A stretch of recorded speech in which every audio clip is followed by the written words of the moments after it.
Hello मेरे बच्चे, कैसे हैं सभी? स्वस्थ होंगे, खुश होंगे, मस्त होंगे और बहुत ही अच्छे से परीक्षा की तैयारी कर रहे होंगे। मैं बात कर रही हूं अपने सीबीएसई क्लास 10th कोर्स ए पढ़ने वाले बच्चों के लिए। बेटा मैं लेकर आई हूं आपके लिए हिंदी सैंपल पेपर। इसको हिंदी में कहते हैं प्रतिदर्श प्रश्न पत्र, जो कि सीबीएसई द्वारा 2026 के लिए रिलीज किया गया है। तो आप इसको ध्यान से देखिएगा, बहुत ध्यान पूर्वक एक एक प्रश्न को बारीकी से सुनिएगा और समझिएगा, क्योंकि आपकी परीक्षा में, आपके बोर्ड एग्जाम में इसी तरह का प्रश्न पत्र आपके सामने आने वाला है। तो हम चलते हैं, सबसे पहले जानेंगे कि जो कोड क्या है। तो 002 आपका कोड रहता है, क्लास 10th सीबीएसई कोर्स ए 002। अब चलते हैं कि जब आपके पास प्रश्न पत्र आएगा और जैसे ही आपके पास प्रश्न पत्र आएगा वो दिखाई कैसे देगा। देखिए, सबसे पहले लिखा रहेगा कि ये सामान्य निर्देश, निर्धारित समय 3 घंटे रहेंगे और अधिकतम अंक रहेंगे 80। अब भाई 80 नंबर की बात है और समय है 3 घंटे, तो बहुत सही है। अब देखिए क्या करना है बेटा, इन 3 घंटों में हमें बहुत अच्छे से हर एक प्रश्न का समाधान करना है ताकि हम पूरे 80 में से 80 नंबर ला सकें। सबसे पहले हम ध्यान देंगे इन सामान्य निर्देशों का। मैं एक बार कहूंगी, हमेशा कहती हूं आपसे कि सामान्य निर्देशों को लाइटली मत लेना। सामान्य निर्देशों को ध्यानपूर्वक पढ़ना, समझना और ध्यान में रखते हुए आगे के प्रश्नों का हल करना। पहला प्रश्न है कि निम्नलिखित निर्देशों को बहुत सावधानी से पढ़िए, उनका सख्ती से अनुपालन कीजिए। Strictly you have to follow. पहला, इस प्रश्न पत्र में कुल 4 खंड हैं। 4 खंड हैं, का, खा, गा और घा। तो 4 खंड हैं। ये आप जब प्रश्न पत्र आपके हाथ में आएगा तो आप देख लें कि आपके प्रश्न पत्र में 4 खंड है। उसके बाद इस प्रश्न पत्र में कुल 15 प्रश्न रहेंगे। 15 प्रश्न रहेंगे। तो एक बार आप नजर दौड़ा लीजिएगा कि पहले से लेकर 15 प्रश्न है और सभी प्रश्नों के उत्तर करना एकदम अनिवार्य है। प्रश्न पत्र में आंतरिक विकल्प दिए जाएंगे। अब 15 के 15 प्रश्नों का समाधान आपको करना है। आप बिल्कुल ये मत सोचिए तो क्या विकल्प या ऑप्शंस नहीं मिलेंगे, मिलेंगे, क्योंकि आंतरिक इंटरनल ऑप्शंस वहां दिए हैं। प्रश्नों के उत्तर दिए गए निर्देशों का पालन करते हुए लिखना है। जिस भी प्रश्न में जो भी निर्देश आया है उसी के आधार पर आपको उस प्रश्न का सॉल्यूशन करना है, हल करना है। सबसे पहला खंड का है जो है अपठित बोध। अपठित बोध आपका है टोटल 14 नंबर का। बेटा बहुत ध्यान से पढ़िएगा क्योंकि पूरे 14 के 14 नंबर आपके हाथ में होंगे। आप देखते हैं कि गद्यांश को ध्यानपूर्वक पढ़ना है और उस पर आधारित पूछे गए प्रश्नों के उत्तर लिखना है। प्रश्न पढ़ते हैं हम गद्यांश को, बहुत अच्छे से पढ़िएगा क्योंकि आपको अतिरिक्त जो रीडिंग टाइम रहेगा, पढ़ने के लिए समय रहेगा, वो 15 मिनट का रहेगा।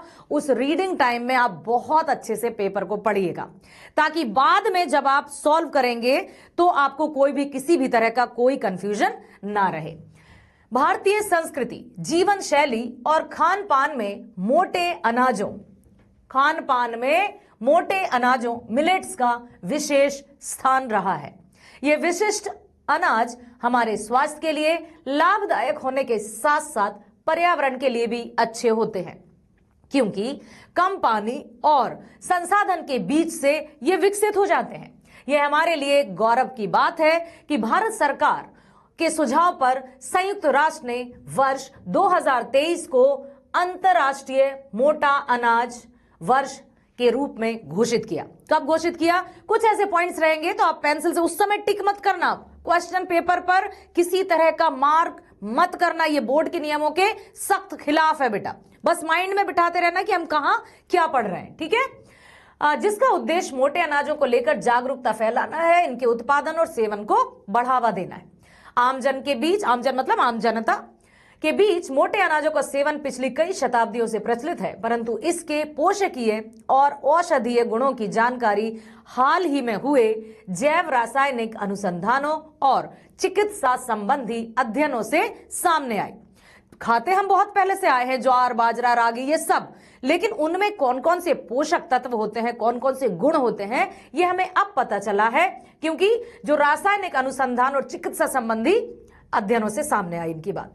कुपोषण की समस्या के समाधान में मोटे अनाजों की बहुत महत्वपूर्ण भूमिका है। कुपोषण समझते हो ना, एकदम हो जाना। तो यदि मोटे अनाज या मिलेट्स का उपयोग हम करेंगे तो इन समस्याओं से नहीं जूझना होगा। आधुनिक जीवन शैली से उत्पन्न होने वाले रोगों के संदर्भ में मोटे अनाजों के अनेक स्वास्थ्य लाभों की दुनिया ने जाना, पहचाना और सराहा है। सराहा मतलब होता है एप्रिशिएट करना। मोटे अनाजों में गेहूं और धान की अपेक्षा प्रोटीन और संतुलित अमीनो अम्ल अधिक पाया जाता है। इस तरह से ये मोटे अनाज बाकी अनाजों से पोषण के मामले में श्रेष्ठ होते हैं, बहुत अच्छे होते हैं।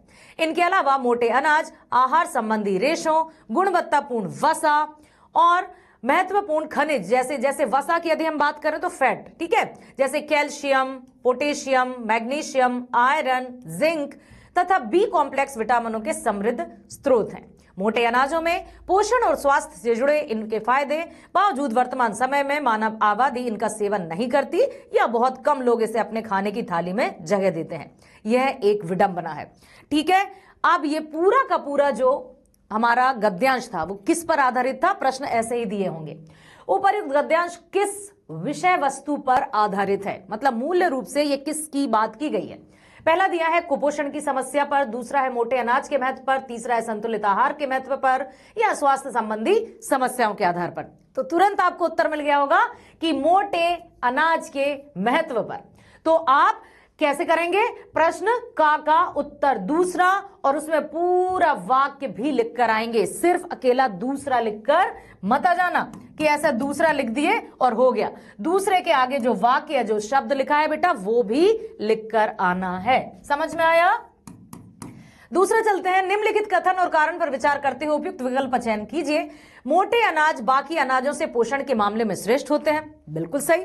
असर्शन और रीजनिंग में आपको किसी भी प्रकार का कोई डाउट नहीं होगा क्योंकि आपको मैंने बहुत अच्छे से समझाया है कि कोई भी कथन दिया है, ठीक है, अपने आप में वो सही है। अब उसका कारण उसके मतलब उसी का कारण है या कारण अपने आप में सही है उसका कारण नहीं, इस तरह से प्रश्न आते हैं। जैसे मोटे अनाज बाकी अनाजों से पोषक के मामले में श्रेष्ठ होते हैं, बिल्कुल कथन एकदम सही है। मोटे अनाजों में अनेक पोषकीय और औषधीय खूबियां होती हैं, वाओ बिल्कुल सही है। कि श्रेष्ठ कैसे माना गया है? क्योंकि इसमें अनेक पोषकीय और औषधीय खूबियां होती हैं, मतलब दोनों सही हैं। तो अब हमें यहां से चुनना होगा। कथन गलत है किंतु कारण सही है। कथन और कारण दोनों गलत है। कथन सही है और कारण कथन की सही व्याख्या करता है। तो खा का उत्तर कौन सा हो जाएगा? खा का हमारा उत्तर हो जाएगा तीसरा। तो तीसरे में भी आपको पूरा वाक्य लिखकर आना है, ना केवल तीसरा। अंतर्राष्ट्रीय मोटा अनाज वर्ष का उद्देश्य है उचित विकल्प का चयन करके लिखना है। मोटे अनाज के उत्पादन को बढ़ावा देना, मोटे अनाज के प्रति जागरूकता फैलाना, मोटे अनाज को मुख्य फसल घोषित करना, मोटे अनाज की प्रतिष्ठा को क्षति पहुंचाना। अच्छा, अब यहां नीचे और विकल्प दिए हैं कि कौन कौन से सही हैं। पहला है कथन 1 और 2 सही है। दूसरा है केवल कथन 3 सही है। तीसरा है कथन 1 और 4 सही है। या फिर चौथा कथन 1, 2 और 4 सही है। 4 कौन सा है? तो देखिए, मोटे अनाज के उत्पादन को बढ़ावा देना बिल्कुल आया है इसमें। मोटे अनाज के प्रति जागरूकता फैलाना बिल्कुल आया है। मोटे अनाज को मुख्य फसल घोषित करना नहीं।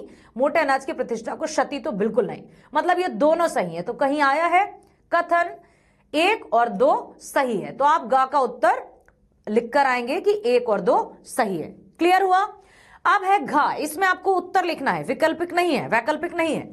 आज मोटे अनाज अपने किन गुणों के कारण लोकप्रिय हो रहे हैं? क्योंकि हमने अभी देखा कि इनमें अनेक पोषकीय तत्व होते हैं, औषधीय खूबियां होती है, और आपने गद्यांश में भी पढ़ा, तो उसके आधार पर अच्छे से प्रश्न का उत्तर लिखकर आइएगा, आपको पूरे नंबर मिल जाएंगे। कुपोषण की समस्या के समाधान में मोटे अनाजों की क्या भूमिका रही है? हमने अभी देखा था कि इसमें कितने सारे calcium, potassium, magnesium, iron, zinc, ये सब कुछ रहता है, इसलिए इसमें सहायता होती है। तो आपको इनमें भी पूरे 2-2 नंबर मिल जाएंगे। तो आपको पूरे अपठित गद्यांश में 7 नंबर मिल जाएंगे। अब हम चलते हैं काव्यांश की तरफ। काव्यांश पर आपको बहुत अच्छे से ध्यान देना है बेटा, क्योंकि अक्सर आप ही लोग कहते हैं कि काव्यांश को समझने में थोड़ी मुश्किल होती है। इसलिए मैं फिर आपसे कहूंगी कि ये तो प्रैक्टिस कर ही रहे हैं, ये तो अभ्यास कर ही रहे हैं। हमने अभय में भी बहुत अच्छे से पढ़ा, आरंभ में भी बहुत अच्छे से पढ़ा, लेकिन आपको एक बात ध्यान रखना है कि बहुत सारे काव्यांशों को रीड करिए, पढ़िए, बहुत सारे काव्यांशों को पढ़िए, ठीक है, जितना अधिक हम अभ्यास करेंगे उतना अधिक हमारी जो बुद्धि है वो तीक्ष्ण होगी, कुशल होगी और हम परीक्षाओं में बहुत अच्छा करके आएंगे। निम्नलिखित काव्यांश को ध्यानपूर्वक पढ़कर उस पर आधारित पूछे गए प्रश्नों के उत्तर लिखिए। गुलाब का फूल है हमारा पढ़ा लिखा, मैंने उसे काफी उलट पुलट कर देखा, मुझे तो यह ऐसा ही दिखा। सबसे बड़ा सबूत उसके गुलाब होने का यह है कि वह गांव में जाकर बसने के लिए तैयार नहीं। गांव में उसकी प्रदर्शनी कौन कराएगा? वहां वह अपनी शोभा की प्रशंसा किससे कराएगा? वह फूलने के बाद किसी फसल में थोड़े ही बदल जाता है। मूर्ख किसान को फूलने के बाद फसल देने वाला ही भाता है। ठीक है, गांव में इसलिए ठीक है, अलसी और सरसों और तिली के फूल।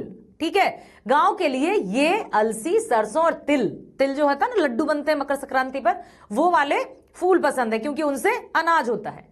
जा नहीं सकते वहां कदापि गुलाब और लिली के फूल, क्योंकि उनके फूलों से कोई अनाज की उत्पत्ति नहीं होती है और किसानों के लिए कोई लाभदायक नहीं है। बुरा नहीं मानना चाहिए इस गुलाब वृत्ति का गांव वालों को, क्योंकि वहां रहना चाहिए सिर्फ ऐसे हाथ पांव वालों को जो बो सकते हैं और काट सकते हैं, कुएं खोद सकते हैं, खाई पाट सकते हैं, पाटना मतलब भरना, और फिर भी चुपचाप समाजवाद पर भाषण सुनकर वोट दे सकते हैं गुलाब के फूल को। अब ये संपूर्ण जो कविता है वो एकदम कटाक्ष किया है ऐसे लोगों पर जो सिर्फ अपनी तूती बजाते हैं। समझ में आया? जो सिर्फ अपने आप को ही सही मानते हैं और वो सोचते हैं कि हम अच्छे हैं तो हमें सारी दुनिया अच्छा माने। उदाहरण यहां पर गुलाब का फूल दिया है। प्रश्न देखते हैं कैसे हैं। प्रस्तुत कविता में किस भाव की प्रधानता है? क्या हमें इस कविता में हास्य नजर आया? तो नहीं। प्राकृतिक सौंदर्य सिर्फ गुलाब के फूल की बात की गई है तो नहीं। व्यंग्य या आक्रोश या गुस्सा, तो कटाक्ष यहां पर है। आप लिखेंगे का उत्तर तीसरा और सामने उसका पूरा शब्द भी लिखकर आएंगे। ये भूलिएगा मत, बार बार मैं बता रही हूं आपको कि जो भी प्रश्न, जो भी विकल्प आपका सही है बेटा, नंबर के साथ आपको शब्द को भी लिखकर आना है, आपको पूरे नंबर मिल जाएंगे। गुलाब किसका प्रतीक है? शहर के पढ़े लिखे नौजवानों का, शहर के वातावरण का, शहर की जिंदगी का, या शहर की सुविधाओं का? तो शहर के पढ़े लिखे नौजवानों का, जो गांव में जाना नहीं चाहते हैं। उनको लगता है गांव, OMG, गांव नहीं जाएंगे हम, ऐसे कैसे गांव जाएंगे, गांव में तो डस्ट है, धूल है, ये है वैसा। ठीक है, तो ये है शहर के पढ़े लिखे नौजवानों के लिए। तो पूरा लिखेंगे आप और पूरा वाक्य लिखकर आएंगे। निम्नलिखित कथन और कारण पर विचार करते हुए उपयुक्त विकल्प पर चयन कीजिए। कथन है, बुरा नहीं मानना चाहिए इस गुलाब वृत्ति का। बिल्कुल, यह बचपन से शहर में ही पला बड़ा है। विकल्प है कथन गलत है किंतु कारण सही है। कथन और कारण दोनों ही गलत हैं। कथन सही है और कारण सही व्याख्या करता है। तो बुरा नहीं मानना चाहिए इस वृत्ति का क्योंकि बचपन से ही शहर में पला बड़ा है। बिल्कुल, तो यही होगा। तो आप यहां भी गा का उत्तर तीसरा लिखकर आएंगे और पूरा वाक्य लिखकर आएंगे। गुलाब गांव में जाकर बसने के लिए क्यों तैयार नहीं है? क्योंकि हमने पूरा अच्छे से पढ़ा है, उसका उत्तर लिखिए। कविता के आधार पर लिखिए कि किसान को किस तरह के फूल भाते हैं और क्यों। किसान को कैसे फूल भाते हैं? हमने पढ़ा ना कि मूर्ख किसान को तो वो ही फूल भाते हैं जो अनाज उत्पन्न करें। देखो मैं यहां बता दूं, मूर्ख किसान कहीं था। मूर्ख किसान को फूलने के बाद फसल देने वाला ही भाता है। मतलब ऐसे फूल अच्छे लगते हैं किसान को जो फसल दे। ठीक है, निर्देश अनुसार रचना के आधार पर वाक्य भेद पर आधारित 5 प्रश्नों में से किन्हीं 4 प्रश्नों के उत्तर आपको देना है। प्रश्न कितने दिए हैं? 5। उत्तर कितनों के देना? 4। मिल गए आंतरिक विकल्प। आंतरिक विकल्प समझ में आए बेटा? इंटरनली ऑप्शंस दिए हैं प्रश्नों के अंदर, 5 में से आपको 4 करना है। तो गद्यांश और पद्यांश में तो हमारे पूरे 7-7 नंबर पक्के हो गए। अब हम चलते हैं 4 नंबर को हासिल करने। तो नवाब साहब ने तौलिया झाड़ा और सामने बिछा लिया। ठीक है, और सामने बिछा लिया। अब ये आपको बदलना है सरल में, लेकिन अभी ये कौन सा है? क्योंकि और लगा है तो ये अभी संयुक्त वाक्य है। संयुक्त वाक्य है तो हम इसको सरल में कैसे बनाए? मतलब कि और हटाकर कैसे वाक्य बनाए? नवाब साहब ने तौलिया झाड़ा और बिछा लिया। नवाब साहब ने तौलिया झाड़कर बिछा लिया। क्या कहेंगे? नवाब साहब ने तौलिया झाड़कर सामने बिछा लिया। करेक्ट, सरल वाक्य। वहां और एवं तथा किंतु बिल्कुल नहीं लगेगा क्योंकि ये सब तो संयुक्त वाक्य की निशानी है। योजक शब्द या समुच्चय बोधक तो संयुक्त वाक्य में लगते हैं। दूसरा है, हालदार साहब को उधर से गुजरते समय मूर्ति में कुछ अंतर दिखाई दिया। क्या करना है? ये करना है हमें मिश्र वाक्य में। अब मिश्र वाक्य कैसे होते हैं? जो एक दूसरे पर निर्भर रहते हैं, मतलब एक के बिना दूसरे का कोई अस्तित्व नहीं। हवलदार साहब को उधर से गुजरते समय मूर्ति में कुछ अंतर दिखाई दिया, तो मिश्र में कैसे बदलेंगे हम? जब हवलदार साहब उधर से गुजरे तब उन्हें मूर्ति में कुछ अंतर दिखाई दिया। तो जब और तब इसके वाचक शब्द हैं या इसके मतलब कीवर्ड्स हैं, कुंजी शब्द हैं। इनको याद रखिएगा कि मिश्र वाक्य में ज्यों त्यों जब तब ये सब लगते हैं, क्योंकि क्या लिखा है? जब हवलदार साहब उधर से गुजरे तब उन्हें मूर्ति में कुछ अंतर दिखाई दिया। क्लियर हुआ बेटा? मिश्र वाक्य डिपेंडेंट रहते हैं, इंटरडिपेंडेंट। तीसरा है, मन्नू के एक इशारे पर लड़कियां कक्षा से बाहर निकलकर नारे लगाने लगी। अब बदलना है संयुक्त वाक्य में। तो संयुक्त वाक्य में सबसे पहले क्या याद आता है हमें? और, एवं, तथा, किंतु, परंतु, लेकिन, क्योंकि, इसलिए। ठीक है, तो मन्नू के एक इशारे पर लड़कियां कक्षा से बाहर निकली और नारे लगाने लगी। हो जाएगा बिल्कुल सिंपली। आप बस वाक्यों को समझ लो कि सरल एकदम, जिसमें कर्ता क्रिया एक हो, संयुक्त जिसमें और, एवं, तथा, किंतु, परंतु हो, मिश्र जो एक दूसरे पर डिपेंडेंट हो गया। ठीक है, तो हमें ये भी पूरे पूरे मिल गए। तो हो जाइए अब आप एकदम से खुश, क्योंकि आपने तो 4 नंबर भी प्राप्त कर लिए बच्चे। अब हम चलते हैं एक और, क्या देखते हैं? कार्तिक आया नहीं कि बाल गोविंद भगत की प्रभातियां शुरू हो गई। रचना की दृष्टि से वाक्य का भेद बताना है। कार्तिक आया नहीं कि, जहां की लगा रहता है वो भी होता है मिश्र। कार्तिक आया नहीं कि, अब ऐसा लगेगा क्या? जब कहीं ऐसा लगे अधूरा सा, तब वो मिश्र वाक्य है। ठीक है, तो ये हो जाएगा हमारा मिश्र वाक्य। कौन सा भेद है? ये हमारा है मिश्र। सबसे बड़ी बात है कि काशी के पास उस्ताद बिस्मिल्लाह खां जैसा नायाब हीरा रहा है। रेखांकित उपवाक्य का भेद बताना है। भेद किसका? उपवाक्य। रेखांकित मतलब अंडरलाइन, जो वाक्य है हमें उसका भेद बताना है कि संज्ञा है क्या है। तो काशी के पास उस्ताद बिस्मिल्लाह खां जैसा नायाब हीरा है, बिल्कुल ये संज्ञा उपवाक्य है, क्योंकि यहां बात की जा रही है नाम की। ठीक है, अब चलते हैं वाच्य। वाच्य भी बड़े अच्छे लगते हैं। वाच्य भी 3 होते हैं, कर्तृ, कर्म और भाव। ठीक है, निर्देशानुसार वाच्य पर 5 प्रश्नों में से किन्हीं 4 के उत्तर देना है। ये भी बेटा 5 में से 4 देना है और आप 4 नंबर प्राप्त कर लेंगे। पतोहू ने भगत को दुनियादारी से निवृत्त कर दिया। कर्मवाच्य में बदलिए। कर्मवाच्य में क्या लगाते हैं? द्वारा। ठीक है, कर्त में ने, भाव में से, इसमें लगता है से। अब देखो, पतोहू ने भगत को दुनियादारी से निवृत्त कर दिया, क्या लगाना है हमें? द्वारा। तो क्या कहेंगे? पतोहू द्वारा भगत को दुनियादारी से निवृत्त कर दिया गया। निवृत्त मतलब एकदम फ्री हो गया कर्मवाच्य में।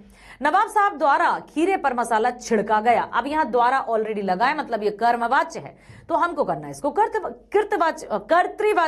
कर्तृवाच्य में जहां कर्ता प्रमुख हो, तो नवाब साहब ने खीरे पर मसाला छिड़का। सिंपल, कर्त मतलब सिंपल। ठीक है, अब आओ पेड़ की छाया में बैठे। भाववाच्य। भाववाच्य में एकदम इमोशंस को वैल्यूबल माना जाता है सबसे पहले। जैसे आओ पेड़ की छाया में बैठे, तो आओ पेड़ की छाया में बैठा जाए, बैठा जाए। ठीक है, किया जाए, घूमा जाए, ये सब आएगा। मुझसे यह काम नहीं हो सकता। कर्तृ, मुझसे यह काम, अभी कौन सा? ये भाव। मुझसे यह काम नहीं हो सकता, भाव में है। हमें किस में बदलना है इसको? कर्तृवाच्य में। तो मैं ये काम नहीं कर सकता, मैं ये काम नहीं कर सकता। जैसे आप अंग्रेजी में एक्टिव पैसे पढ़ते हैं ना, वैसे ही ये है। उद्धव द्वारा ज्ञान का उपदेश दिया गया। वाच्य पहचान कर भेद लिखिए। अब जहां द्वारा है तो वहां कर्मवाची होगा, क्योंकि द्वारा कर्मवाच्य में ही लगता है। समझ में आए बच्चे? निर्देश अनुसार पद परिचय। भाई पद परिचय भी बहुत अच्छे होते हैं।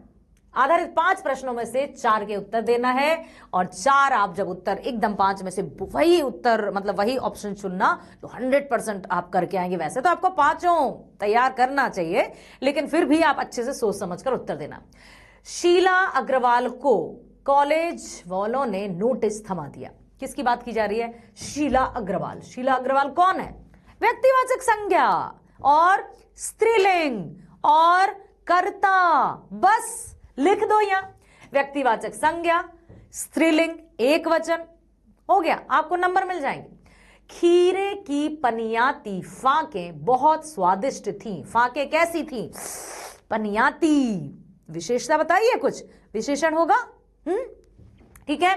शुक्ल पक्ष में चांद निरंतर बढ़ता है। बढ़ना या घटना, ठीक है, समझ में आया। उनकी उंगलियां खंजड़ी पर लगातार चल रही थीं। तो लगातार क्या होता है? एकदम कंटिन्यूस तरीके से। शाबाश, तुमने कितना अच्छा कार्य किया, शाबाश। अब ये निशान लगा है, विस्मय आदि बोधक तो है ही, और साथ ही साथ आप ये भी पहचाना करो कि ये वाक्य कौन सा है। ठीक है, रचना के आधार पर हमने पढ़े हैं, अर्थ के आधार पर आपने 9th क्लास में पढ़े थे, विधानवाचक, निषेधवाचक, इच्छावाचक, ठीक है, आज्ञावाचक, संकेतवाचक, संदेहवाचक, विस्मय आदि बोधक, प्रश्नवाचक, तो वो उनको भी आप लिख सकते हैं, क्योंकि पद परिचय मतलब संपूर्ण व्याकरण का समावेश। क्लियर? अब लिखना है निर्देश अनुसार 5 प्रश्नों में से 4 प्रश्नों को रेखांकित काव्य पंक्तियों में लिखना है। अलंकार पहचानना है। प्रीति नदी में पाँव ना बौर्यो, दृष्टि ना रूप परागी, उद्धव तुम हो अति बड़भागी। वाओ बच्चे, तुम हो अति बड़भागी, क्योंकि आपकी पाठ्य पुस्तक से भी उदाहरण आएंगे। ठीक है, तो प्रीति नदी में पाँव ना बौर्यो, याद करो जब मैंने आपको पढ़ाया था तो मैंने कहा था बच्चे कि प्रीति नदी मतलब प्रेम की नदी। प्रेम की नदी, डायरेक्ट उपमान को उपमेय आरोपित कर दिया है। तो जहां उपमान और उपमेय की बहुत अधिक समानता के कारण उपमान और उपमेय को आरोपित कर दिया जाए तो वहां रूपक अलंकार होता है, और रूपक अलंकार में योजक भी लगा रहता है। तो यहां आ जाएगा आपका रूपक। ठीक है, रूपक अलंकार। कोटि कुलिस सम वचन तुम्हारा, व्यर्थ धरऊं धनुबान कुठारा। कोटि कुलिस सम वचन तुम्हारा मतलब तुम्हारा एक एक वचन कितना कठोर है, कितना कर्कश है। लक्ष्मण ने कहा था ना परशुराम जी से, क्यों अपने हाथ में व्यर्थ धनुष और बाण लेकर घूमते हैं, आपका तो बोली इतनी कड़वी है। तो सम समान, और जहां सम समान के जैसा ये सब लिखा रहे तो वहां कौन सा होता है बेटा? उपमा अलंकार। कौन सा होता है? उपमा अलंकार। अब आगे नदियां पड़ी पार, घोड़ा कैसे उतरे पार, राणा ने सोचा इस पार, जब तक चेतक था उस पार। अतिशोक्ति, ये तो आपने पढ़ाई है। सिमटा हुआ संकोच है हवा की थिरकन का। सिमटा हुआ संकोच है हवा की थिरकन का। तो यहां पर सिमटा हुआ संकोच है हवा की थिरकन का। अब बताइए, और एक और मैं बता दूं आपको कि जैसे यहां योजक चिन्ह वाचक शब्द के रूप में आता है, यहां सम समान के जैसा ये सब आता है। साथ ही साथ यदि हम देखें तो आगे नदियां, इसमें मतलब लोक सीमा से बढ़ चढ़कर बात की जाती है। सिमटा हुआ संकोच है हवा की थिरकन का। फसल, हाँ फसल क्या है? 5 गुण रहते हैं ना उसमें, किसान, मेहनत, नदियां, मिट्टी का गुणधर्म, सूरज की किरणें। तो सिमटा हुआ संकोच, संकोच कौन करता है? हम मनुष्य, मतलब प्रकृति पर उन्होंने मानवीकरण कर दिया। तो ये होगा हमारा मानवीकरण अलंकार। ठीक है, मानवीकरण याद रखिएगा, यहां होगा मानवीकरण। और सुनत जोग लागत है ऐसो, ज्यों करुई ककरी। तो ज्यों त्यों मानो मनहु, ये सब होते हैं उत्प्रेक्षा अलंकार, जहां पर संभावना या कल्पना की जाती है। अब भाई हमने पूरा कर लिया है अपना, ठीक है, तो हमने क्या क्या काम कर लिया है? हमने अपठित गद्यांश काव्यांश पूरे कर लिए हैं, पूरी व्याकरण पूरी हो गई। भाई तालियां बजाइए। अब हम पहुंच चुके हैं पाठ्य पुस्तक और पूरक। पाठ्य पुस्तक वो तो मेरे बच्चों का बाएं हाथ का खेल है। देखते हैं, निम्नलिखित पठित गद्यांश पर आधारित बहुविकल्पीय प्रश्नों के सर्वाधिक उपयुक्त उत्तर वाले विकल्प चुनकर लिखिए। वही पुराना स्वर, वही पुरानी तल्लीनता। घर में पतोहू रो रही है जिसकी गांव की स्त्रियां चुप कराने की कोशिश कर रही है, किंतु बाल गोविंद भगत गाए जा रहे हैं। हाँ, गाते गाते कभी पतोहू के नजदीक भी आते, रोने के बदले उत्सव मनाने को कहते। आत्मा परमात्मा के पास चली गई, विरहनी अपने प्रेमी से मिल गई, किंतु भला इससे बढ़कर आनंद की कौन सी बात? बाल गोविंद भगत अपनी पतोहू को बता रहे हैं जब उनके बेटे की मृत्यु हो चुकी है। मैं कभी कभी सोचता यह पागल तो नहीं हो गए। बात लेखक की जा रही है। लेखक कौन थे? राम वृक्ष बेनीपुरी, है ना? किंतु वह जो कुछ कह रहे थे उसमें उनका विश्वास बोल रहा था, वह चरम विश्वास, अटूट विश्वास जो हमेशा ही मृत्यु पर विजय होता आया है। बेटे की क्रियाकर्म में तूल नहीं, पतोहू से ही आग दिलाई, किंतु ज्यों ही श्राद्ध की अवधि पूरी हुई, पतोहू के भाइयों को बुलाकर कहा कि आप इसे अपने साथ ले जाइए और इसका दूसरा विवाह करा दीजिए। उस समय सोच लो आप, जब विधवा पुनर्विवाह तो था ही नहीं, उस समय भी उन्होंने किसी तरह की जो रूढ़िवादी परंपरा थी ना, उनको नहीं माना और पतोहू से ही मुखाग्नि दिलवाई और भाइयों से कहा कि इसका पुनर्विवाह भी करा दो। बाल गोविंद भगत जी द्वारा किए गए कौन सा कार्य सामाजिक परंपरा के विरुद्ध था? पतोहू से बेटे की चिता को आग दिलाना, पतोहू को उसके भाई के साथ मायके भेजना, बेटे का श्राद्ध विधि विधान से करना। तो पतोहू के से बेटे की चिता को पतोहू को उसके भाई के साथ मायके भेजना, बेटे का श्राद्ध विधि विधान से करना, बेटे की मृत्यु का उत्सव मनाना, परंपरा के विरुद्ध देखना है हमको। तो पहला और दूसरा सही है ना, यही होगा ना बेटा? बहुत अच्छे से पढ़कर ध्यान से देखना। विरहणी अपने प्रेमी से जा मिली। इस कथन में बाल गोविंद भगत के अनुसार विरहणी कौन है? विरहणी परमात्मा, आत्मा, काया, मृत्यु। आत्मा, विरहणी मतलब जो बिछड़ी हुई थी वो आत्मा अब परमात्मा में मिल गई। निम्नलिखित कथन कारण पर विचार करते हुए उपयुक्त विकल्प चुनना है। कथन है, बाल गोविंद भगत ने अपने पुत्र को मुखाग्नि देने का कार्य अपनी पुत्रवधू से कराया, बिल्कुल सही था। बाल गोविंद भगत रूढ़िवादी विरोध और नारी सम्मान के पक्षधर थे, ये भी सही है। मतलब तो कथन कारण दोनों नहीं, जहां गलत लिखा है वो तो गलत है। कथन सही और कारण कथन की सही व्याख्या करता है। आप लिखेंगे गा का तीसरा और पूरा कथन आप लिख कर आएंगे, मैं बार बार कह रही हूं, याद रखिएगा। लेखक को यह संदेह है कि बाल गोविंद भगत कहीं पागल तो नहीं हो गए, क्योंकि वे पतोहू को उसके भाइयों के साथ मायके भेजने के लिए कह रहे हैं, वे रोने के बदले उत्सव मनाने को कह रहे हैं। हाँ, वे बेटे की मृत्यु के बाद गाए जा रहे हैं, वे पतोहू को चुप कराने की कोशिश कर रहे हैं।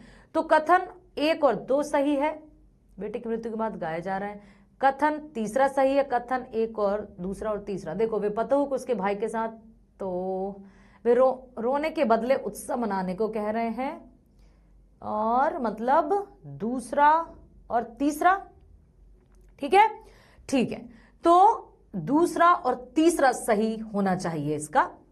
पतोहू के साथ मायके भेज रहे हैं, तो इसमें इतनी आश्चर्य की बात नहीं थी, लेकिन जब उन्होंने कहा कि उत्सव मना रहे हैं और वे मृत्यु के बाद भी गाए जा रहे हैं, तब लेखक ने अभी एक बार फिर से यहां देख लिया। आपको यदि थोड़ा सा भी डाउट हो तो बेटे के क्रियाक्रम की पतोहू की जय हुई, देखो यहां लिखा था ना कि पागल तो नहीं हो गए, पागल तो नहीं हो गए, भला इससे बढ़कर आनंद की कौन बात। उत्सव मनाने का कहा और कभी कभी सोचता कि किंतु यह जो कुछ कर, बिल्कुल आनंद की बात, इससे बढ़कर कौन आनंद की बात, और पतोहू को भेज रहे हैं, तो ये वाला अपना सही होगा। बेटे की मृत्यु के बाद बाल गोविंद भगत अपनी बहू से क्या अपेक्षा रखते थे? वह उनकी आजीवन सेवा करे, वह विधवा का जीवन व्यतीत करे, वह कबीर के गीत गाया करे, वह पुनर्विवाह कर ले। निर्धारित गद्य पाठों के आधार पर निम्नलिखित 4 प्रश्नों में से किन्हीं 3 प्रश्नों के उत्तर देना है। 6 नंबर आपके। और शब्द सीमा याद रखिएगा। शब्द सीमा में आप ऐसे मत किया करो, बहुत से बच्चे क्या करते हैं, ऐसे कॉपी में, मान लो ये आपकी कॉपी, अब आप लिखेंगे 1 2 3 4 5 6 7, ऐसे मत किया करो बेटा। सहायक क्रियाएं जो रहती है ना, है, था, की, ये सब काउंट नहीं होती। अप्रोक्स आपकी कॉपी में 7 से 8 एक लाइन में अच्छे से शब्द आएंगे, या मैक्सिमम 10, उस हिसाब से आप लिख लो। तो निर्धारित गद्य खंडों के 25 से 30 शब्दों में नेताजी का चश्मा कहानी के आधार पर हवलदार साहब के व्यक्तित्व का परिचय दीजिए। हवलदार साहब एक देशभक्त, देश प्रेम से ओतप्रोत व्यक्ति थे, क्योंकि जब भी वो वहां से चौराहे से गुजरे तो उन्होंने जब सुभाष चंद्र जी की या नेताजी की मूर्ति को बिना चश्मे के देखा तो उन्होंने, उनके मन में ये जिज्ञासा उत्पन्न हुई कि नेताजी तो हमेशा चश्मे में रहते थे, आखिर ऐसा क्या हुआ कि मूर्ति पर चश्मा नहीं है। बहुत कुछ उन्होंने जानने की कोशिश की और उसके बाद मतलब हमें ये पता चला कि हवलदार साहब देशभक्ति, तो आपने बहुत अच्छे से पाठ पढ़ा है ना, उस आधार पर आप उत्तर लिखेंगे। लेखिका मन्नू भंडारी ने अपनी मां की तुलना धरती से क्यों की है? एक कहानी अभी के पास, तो अब इसलिए की है उन्होंने क्योंकि उन्होंने स्पष्ट कहा था पाठ में कि मां मेरी आदर्श कभी नहीं बन सकती, क्योंकि धरती से भी ज्यादा सहनशील नहीं होना चाहिए।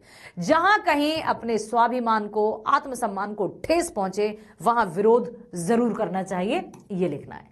मेरे मालिक एक सुर बख्श दे, सुर में वह तासीर पैदा करके आंखों से सच्चे मोती की तरह अनगढ़ आंसू निकल आए। नौबत खाने में इबादत पाठ के आधार पर बिस्मिल्लाह खां के इस कथन को स्पष्ट करिए। यतीन्द्र मिश्र द्वारा लिखा गया। बेटा लेखकों के नाम याद कर लो। कर लिए? जैसे ही पाठ का नाम आया, लेखक का नाम के साथ उत्तर शुरू करो, सोने पर सुहागा हो जाएगा, कोई आपके नंबर नहीं काट पाएंगे। ठीक है, तो क्या करना है आपको कि यतीन्द्र मिश्र जी द्वारा लिखा गया ये पाठ नौबत खाने में इबादत, इसमें उस्ताद बिस्मिल्लाह खां और शहनाई, जो मशहूर प्रसिद्ध शहनाई वादक थे, उनके जीवन से जुड़ी बहुत ही विशेष बातों को यहां शामिल किया गया है, जिसमें उनका जीवन काल रहा 90 वर्ष का, लेकिन 90 वर्ष में से 80 वर्षों तक उन्होंने बस अभ्यास किया, रियाज किया, और 5 वक्त की नमाज में खुदा से यही मांगते थे, मतलब अपने सुरों के प्रति, अपने कर्म के प्रति, अपने मतलब कितने वो आस्तिक थे, कितने वो समर्पित थे, ये यहां बताना है। लेखक संस्कृति असंस्कृति, सभ्यता असभ्यता के भ्रमजाल में फंसे मनुष्यों से क्या प्रश्न करता है? बात हो रही है भदंत आनंद कौशल्यायन जी की। यहां किसकी बात हुई है? यतीन्द्र मिश्र जी की। यतीन्द्र मिश्र, ठीक है। यहां है भदंत आनंद कौशल्यायन, कौशल्यायन संस्कृति पाठ के लेखक। ठीक है, तो ये लेखकों को याद रखना। यहां तो यहां स्वयं प्रकाश, स्वयं प्रकाश, ठीक है, याद रखिएगा, अच्छा रहता है। एक कहानी एक में तो मन्नू भंडारी ही है, मन्नू भंडारी, ये आप लेखकों के नाम जरूर याद रखिएगा। तो संस्कृति, जब किसी व्यक्ति द्वारा नया कुछ आविष्कार किया जाए तो वो व्यक्ति संस्कृत व्यक्ति कहलाता है और उसको संस्कृति कहते हैं उसकी। और यदि उसका पालन कोई बहुत अच्छे से कर रहा है, जैसे न्यूटन का उदाहरण उन्होंने दिया, आप भी उत्तर में न्यूटन का उदाहरण दीजिए कि जब न्यूटन ने पेड़ से सेब तो बहुत पहले से गिरता आ रहा है, नीचे ही गिरता आ रहा है, तब किसी ने क्यों खोजने की कोशिश नहीं की, लेकिन न्यूटन ने ये जाना कि गुरुत्वाकर्षण के कारण या ग्रेविटेशनल फोर्स के कारण वो पृथ्वी पर आया, ऊपर से नीचे गिरा। तो न्यूटन संस्कृत व्यक्ति है। उसके बाद भी बहुत सारी खोजें और हुई, और भी बहुत सारे इन्वेंशंस हुए उससे रिलेटेड, लेकिन वो व्यक्ति सब ही कहलाएंगे, ना कि संस्कृत। ठीक है, अब चलते हैं पठित काव्यांश पर आधारित बहुविकल्पीय प्रश्न। देखते हैं। तार सप्तक में जब बैठने लगता है उसका गला, प्रेरणा साथ छोड़ती हुई, उत्साह अस्त होता हुआ, आवाज से राख जैसा कुछ गिरता हुआ, तभी मुख्य गायक को ढांढस बंधाता कहीं से चला आता है संगतकार का स्वर। तो ये तो क्लियर है कि कविता है संगतकार और कवि हैं मंगलेश डबराल। ठीक है, मंगलेश डबराल जी। कभी कभी वह यूं ही दे देता है उसका साथ, यह बताने के लिए कि वह अकेला नहीं है, और यह भी कि फिर से गाया जा सकता है गाया जा चुका राग। और उसकी आवाज में जो एक हिचक साफ सुनाई देती है, अपने स्वर को ऊंचा ना उठाने की जो कोशिश है, उसे उसकी विफलता नहीं, उसकी मनुष्यता समझा जाना चाहिए। तार सप्तक में जब बैठने लगता है उसका गला, इस पंक्ति का उसका शब्द किसके लिए है? उसका शब्द किसके लिए? कितना बढ़िया प्रश्न है। संगतकार के लिए, संगीतकार के लिए, तबला वादक के लिए, या मुख्य गायक के लिए? जल्दी बताओ। संगतकार के लिए। Very good, संगतकार।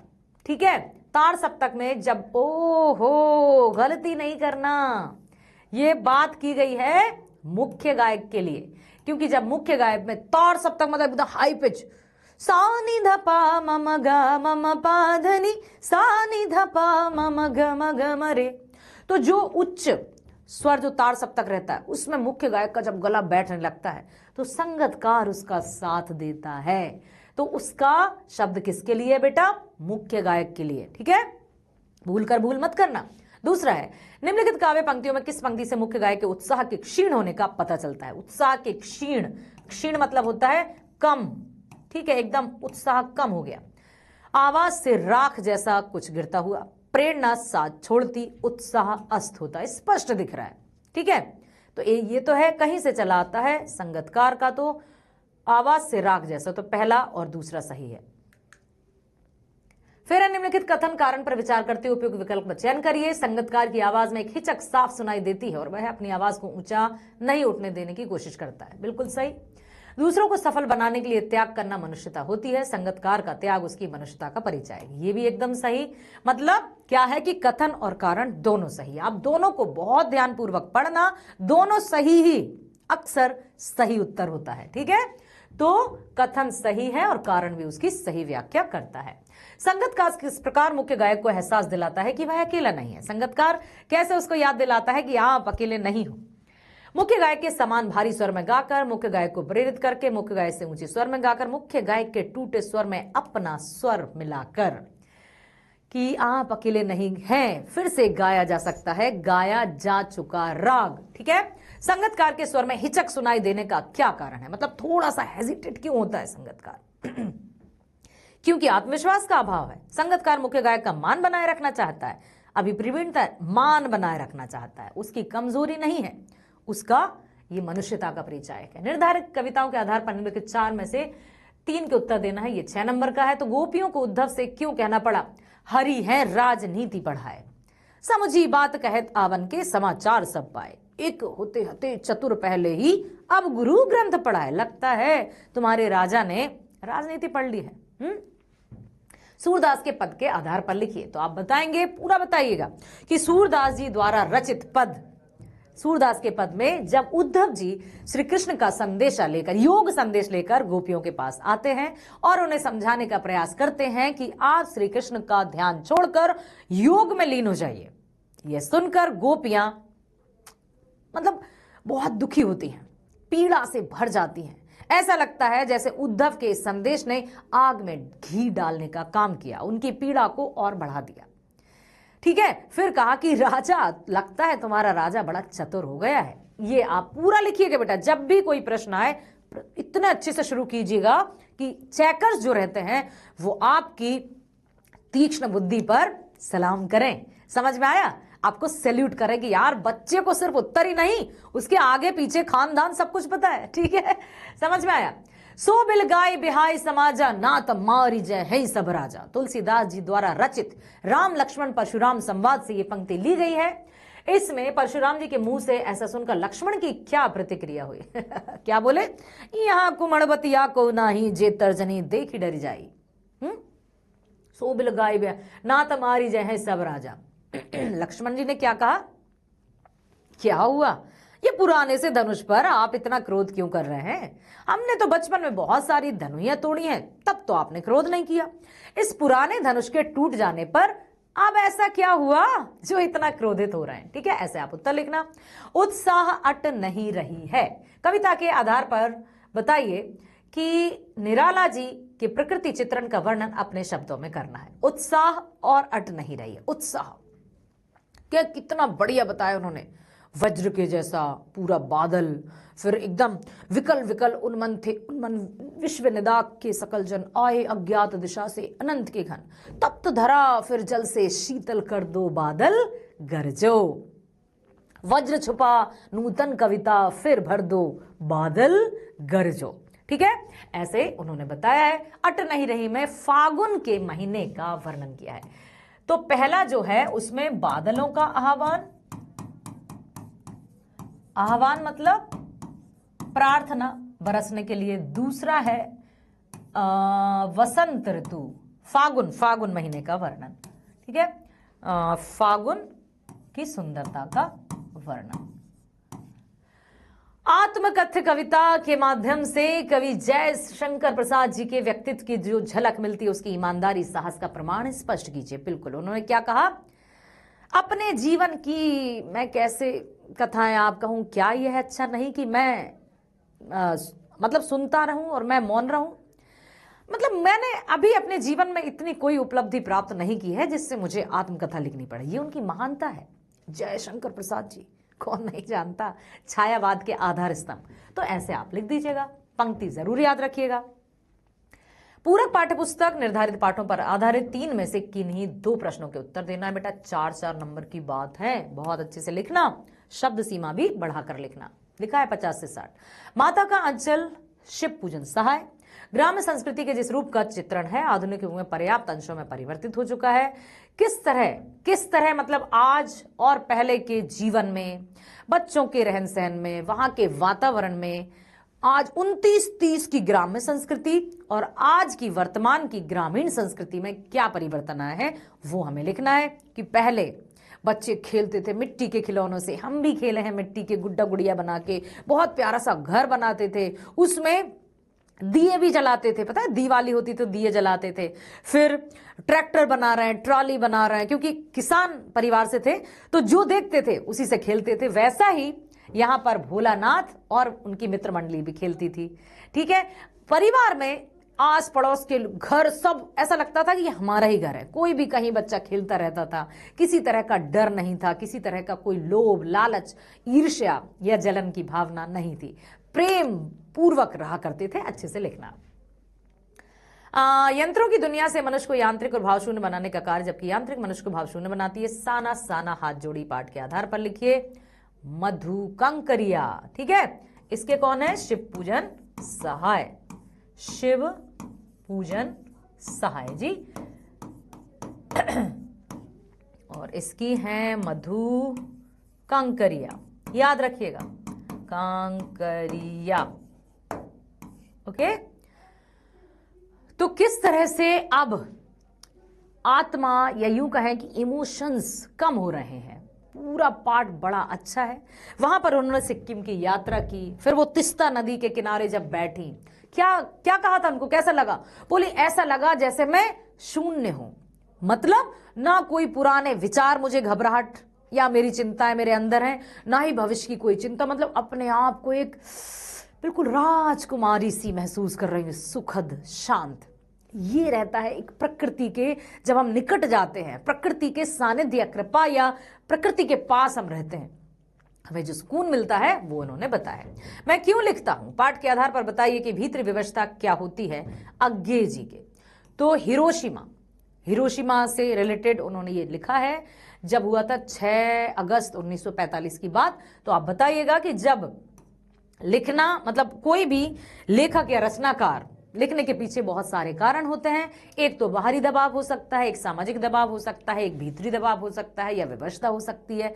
किसी को सिर्फ लेखन से ही आय है तो वो उसकी मतलब दबाव है, बाहरी दबाव है। ठीक है, ऐसे आप लिख देंगे। चलते हैं रचनात्मक लेखन की तरफ, जो 20 नंबर का है। किसी एक पर अनुच्छेद। अब अनुच्छेद में बहुत से बच्चों का यही है कि क्या मैडम पैराग्राफ चेंज करना है? मैं कहूंगी बिल्कुल नहीं करना। अनुच्छेद एक पैराग्राफ। ठीक है, अच्छे से देखिएगा। किसी एक का अभी भी बच्चे प्री बोर्ड में तक गलती करके आए हैं कि तीनों के थोड़े थोड़े लिख दिए मैडम हमने, तो तीनों करके आए। किसने कहा था तीनों करके आए? भाई निर्देश अच्छे से पढ़ो, सिर्फ एक करना है। जब आपको पूरे 6 नंबर मिलेंगे, तीनों करने में समय व्यर्थ करेंगे तो कैसे अच्छे से नंबर प्राप्त कर पाएंगे? ऑनलाइन गेमिंग का बढ़ता जाल, तो ये संकेत बिंदुओं का पालन करते हुए बहुत अच्छे से आप लिख सकते हैं। मतलब हिंट्स हैं, ये संकेत बिंदु समझ रहे हैं, हिंट जो आप इनके आधार पर अपने को जो अनुच्छेद है उसको बहुत अच्छे से लिख सकते हैं। स्वस्थ जीवन शैली। स्वस्थ जीवन शैली का मतलब क्या है? स्वस्थ शरीर की बात नहीं की है, स्वस्थ जीवन शैली की बात की है। मतलब स्वस्थ आदतें जिनका पालन किया जाए, और अब आपसी व्यवहार, आपस में किस तरह से मिलजुल कर रहा जाए, वो है स्वस्थ जीवन। हाल ही में देखी फिल्म नाटक की समीक्षा करना है आपको। कहानी, पात्र, अभिनय कैसा लगा, वास्तविक जीवन से निकट थी, क्या प्रेरणा मिली, वो सब। अब आप हैं आनंदी, यह 5 नंबर का पत्र आपको लिखना है बच्चे। उसमें दैनिक समाचार के पत्र को संपादक को पत्र लिखना है लगभग 100 में, या फिर आप आनंदी आनंद छोटे रोगों के लिए आपकी दादी माँ द्वारा बताया गया घरेलू नुस्खों को एक पुस्तक बनाई गई, जिसका नाम आपने दादी माँ के घरेलू नुस्खे दिया। पुस्तक के प्रकाशन के अवसर पर अपनी दादी माँ को आमंत्रित करते हुए लगभग 100 शब्दों में। तो ये जो हमारा पत्र है वो है औपचारिक। ठीक है, एक पत्र आया है हमारा औपचारिक और ये आया है अनौपचारिक। अनौपचारिक का मतलब ये बिल्कुल नहीं है कि आप अनौपचारिक में अपनी बोलचाल की भाषा को शामिल कर दें। ठीक है, हमेशा पत्र की शुरुआत आपको लेफ्ट हैंड साइड से ही करना है। गलती मत कर देना, फिर मत कहना कि नंबर कट गए। यहां से आप शुरू करेंगे, दिनांक लिखा, सब कुछ, विषय लिखा, औपचारिक पत्र, विषय लिखा।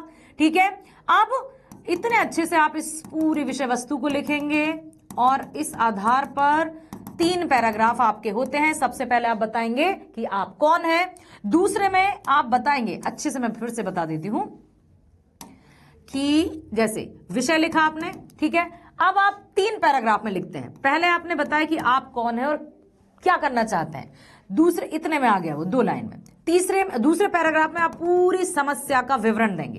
पहले में परिचय देंगे, अपना परिचय, खुद का परिचय, स्वयं का परिचय, समझ में आया बच्चे, स्वयं का परिचय। दूसरे में आप विवरण देंगे, विषय वस्तु, विषय का विवरण कि आप क्या चाहते हैं। तीसरे में आपको समापन करना है, समापन सा धन्यवाद कहते हुए समापन कर देना है। यदि प्राचार्य को आता है तब तो आप आज्ञाकारी छात्र लिख सकते हैं, लेकिन मुझे नहीं लगता है कि अब स्कूल में लिखने के लिए कोई पत्र आएगा। आप संपादकीय पत्र आते हैं, लेटर टू एडिटर, ठीक है, तो वहां आप क्या लिखेंगे, सधन्यवाद के बाद भवदीय, वहां आपके नाम दिया ही है तो आप लिख दीजिए। यदि नाम नहीं दिया है तो आप का लिखना है। 14वां, ओ वाओ, 13 प्रश्न हम कर चुके हैं, कुल 15 थे, 14 पर हम पहुंच गए, वेरी गुड। आप प्रेरणा या प्रेरक हैं, हिंदी विषय में एक MA की है, साथ ही आपके पास B.Ed की डिग्री भी है। आपके शहर के एक प्रतिष्ठित विद्यालय में हिंदी विषय के स्नातक शिक्षकों के कुछ पद रिक्त हैं, उस पद के लिए आवेदन करना है। इसके लिए लगभग 80 शब्दों में एक स्ववृत्त तैयार करना है। तो अब ये अथवा में आएगा, स्ववृत्त, स्ववृत्त मतलब कहते हैं इसको बायोडाटा, ठीक। अब अथवा उसी का क्या है, आपने हिंदी विषय में MA किया है, साथ ही B.Ed की डिग्री शहर के प्रसिद्ध विद्यालय शिक्षकों, तो इसके लगभग स्ववृत्त, अच्छा स्ववृत्ति है, ओके, वहां दिया है, मतलब स्ववृत्त और लगभग ईमेल। तो स्ववृत्त और ईमेल दोनों विकल्प में है। अब आपको स्ववृत्त लिखना है कि ईमेल लिखना है, ये डिपेंड करेगा आप पर। स्ववृत्त लेखन के लिए आपको बहुत अच्छे से ध्यान रखना है कि सबसे पहले तो आप कॉलम्स बनाएंगे, ठीक है। कॉलम्स बना के सबसे पहले हम जो भी कॉलम बनाते हैं उसमें हम लिखते हैं सीरियल नंबर, जिसको हम कहते हैं क्रमांक, ठीक है, 1 2 3 4। फिर हम लिखेंगे कक्षा, 10वीं 12वीं BA, स्नातक, स्नातकोत्तर, अन्य, तो वो हो जाएगा, ठीक है। फिर कौन से वर्ष में किया, कौन से विषय में आपकी है, कौन सी श्रेणी आपकी आई, कितना प्रतिशत आपका आया, और बताऊं क्या अच्छे से बड़े में, क्रमांक, यहां कक्षा, ठीक। फिर यहां विद्यालय या कॉलेज, कॉलेज भी आ सकता है। फिर यहां आ जाएगा आपका विषय, फिर यहां श्रेणी और यहां प्रतिशत। तो 1 2 3 4 5 6 कॉलम आपको बनाना है स्ववृत्त लेखन में, आपका स्ववृत्त हो जाएगा। और सिर्फ ये टेबल या तालिका बनाकर ही खत्म नहीं करना है, फिर आप लिखेंगे कि मैं प्रमाणित करता हूं या मैं घोषणा करता हूं कि मेरे द्वारा दी गई उक्त जानकारी सत्य है। यदि किसी कारणवश ये असत्य पाई गई तो मैं इसका पूर्ण रूप से जिम्मेदार रहूंगा, ठीक है। ऐसे करके आपको लिखना है। ईमेल आपको पता ही है, ईमेल तो आप करते ही होंगे, बहुत बेहतरीन तरीके से, प्रेषक, भेजने वाला, ठीक है। फिर किसको करना है तो CC या टू किसको भेजना है, फिर CC और BC, CC कार्बन कॉपी होती है, BCC को जिसको कहते हैं एकदम गोपनीयता उसमें होती है, और फिर उसके बाद बिल्कुल पत्र की तरह लिखते हैं, वो भी लेफ्ट हैंड साइड से। हो गया। अब चले हम अंतिम प्रश्न की ओर। तो सौर ऊर्जा के प्रयोग को प्रोत्साहन देने के लिए आकर्षण विज्ञापन, भाई विज्ञापन मेरे बच्चे बहुत अच्छे से बनाकर आएंगे, पूरा 4 में से 4 नंबर लेंगे। हिंदी शिक्षिका का नया काव्य संग्रह प्रकाशित हुआ है, इस अवसर पर बधाई देते हुए बधाई संदेश लिखना है। संदेश जब यदि आप लिख रहे हैं तो संदेश को आपको, ये आपकी कॉपी है, ऊपर लिखेंगे आप संदेश, फिर आप एक बनाएंगे बॉक्स, और उसके बाद संदेश क्या देना है फिर आप यहां पर पूरा लिखेंगे। बॉक्स बनाकर ही संदेश लिखना है, इतना मत भूलिएगा, ठीक है। तो प्यारे प्यारे बच्चों, ये था हमारा course A class 10th CBSE board के लिए सैंपल पेपर, जो प्रतिवर्ष प्रश्न पत्र जो कि CBSE द्वारा आपको रिलीज किया गया था। आशा करती हूं आप सभी ने बड़े ध्यान से सुना है और इसी तरह के निर्देशों का पालन करते हुए आप बोर्ड परीक्षाओं में मचाएंगे धूम। तो बने रहिए हमारे साथ नेक्स्ट टॉपर्स पर। Thank you, all the best.